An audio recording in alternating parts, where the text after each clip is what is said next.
Olá, meus irmãos, paz do Senhor queridos, passando aqui para a gente comentar o texto nosso de ontem, do nosso estudo, falando sobre a grande procura, a busca por aquilo que está perdido e esse nosso grande desejo sempre de encontrar aquilo que está perdido e que precisa ser encontrado. Eu quero começar comentando justamente sobre essa frase e fazer a diferenciação sobre aquilo que está perdido e aquilo que resolve se perder, ou falando de pessoas, falando daqueles que realmente se perdem e daqueles que resolvem não voltar para o aprisco, para a casa do Pai.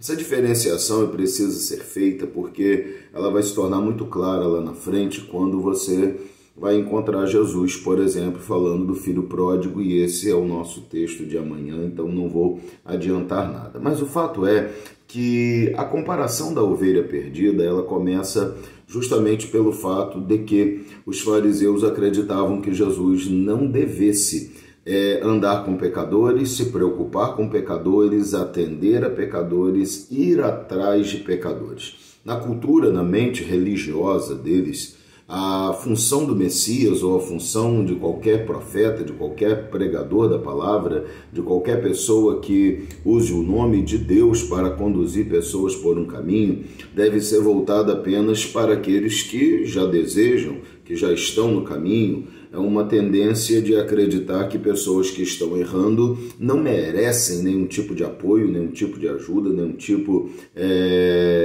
de atenção. Eles podem ser largados de lado, deixados, não merecem da nossa parte nenhum tipo de cuidado. Jesus vai fazer questão de combater essa falsa percepção, essa falsa ideologia dos fariseus, dizendo que é justamente o contrário. São as pessoas mais necessitadas que realmente precisam de ajuda, precisam de atenção, precisam ser buscadas, precisam ser encontradas. A ovelha perdida aqui representa aquela pessoa que não consegue encontrar o caminho, que não sabe o caminho, que não está no caminho, não por desejo, não por vontade própria, mas não está no caminho porque não o conhece, porque não o encontra, porque se perdeu dele por algum motivo, por alguma razão, ou mesmo por nunca ter sido apresentado a esse caminho. Essa pessoa não sabe como chegar lá, ela acabou se perdendo. As circunstâncias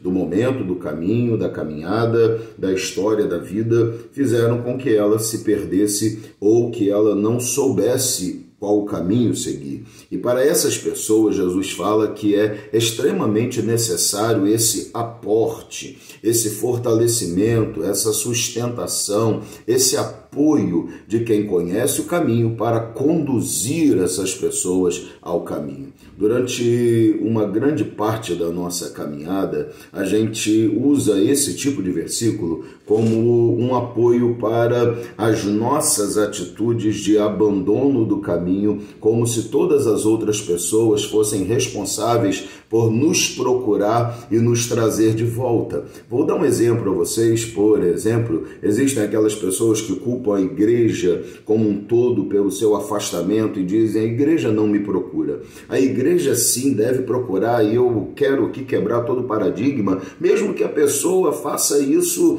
por vontade própria, a igreja deve procurar, eu sei disso. Mas a grande questão é que muitas vezes as pessoas não encontram o caminho, não é por falta de apoio, de ajuda ou de alguém para convidá-las para segui-los para o caminho. Muitas dessas vezes a questão está interiorizada. São as pessoas que resolvem não andar por esse caminho. E aí a culpa não pode ser deslocada para outras pessoas. A culpa tem que ser totalmente assumida, os seus próprios erros precisam ser reconhecidos e a retomada da caminhada passa por eu vou chamar de um grito de socorro ou uma chamada de atenção da pessoa que está realmente perdida, dizer: ei, estava perdido, resolvi não estar mais no caminho e eu quero ajuda para retornar a ele. Ok, aí sim nós temos uma atitude de compreensão, de entendimento, de uma nova caminhada. Isso acontece e deve acontecer na vida geral da igreja. Mas voltando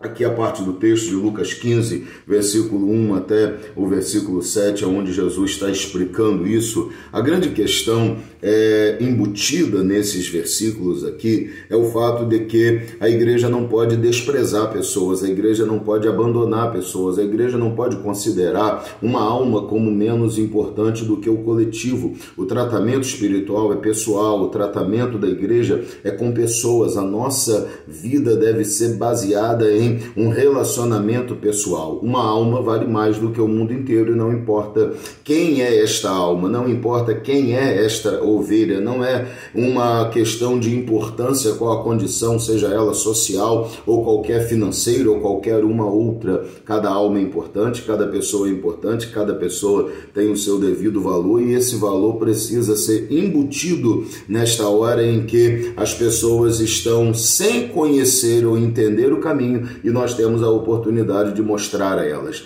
Isso fala muito dessas oportunidades da vida que a gente tem ao passar por pessoas que estão perdidas, ao saber e ao conhecer pessoas que estão perdidas e que não sabem o caminho, não entendem como chegar lá. Não é que não querem andar no caminho, não é que não saibam o caminho, elas simplesmente não entendem como caminhar, não sabem como caminhar, estão perdidas em dores, sofrimentos, perdidos como uma ovelha que cai num buraco, que cai em uma armadilha do lobo, como um animal, nesse caso a comparação da ovelha, que está realmente incapacitado de andar no caminho. E nós passamos e vivemos e convivemos com essas pessoas todos os dias, e nós precisamos aprender a estender a elas a luz que é a palavra de Deus, para iluminar o caminho e guiar os seus passos de volta para o aprisco, ou em caminho ao aprisco que nunca conheceram. Ok? Então Jesus fala disso, e me chama muita atenção ele dizer que uma ovelha, mesmo no meio de tantas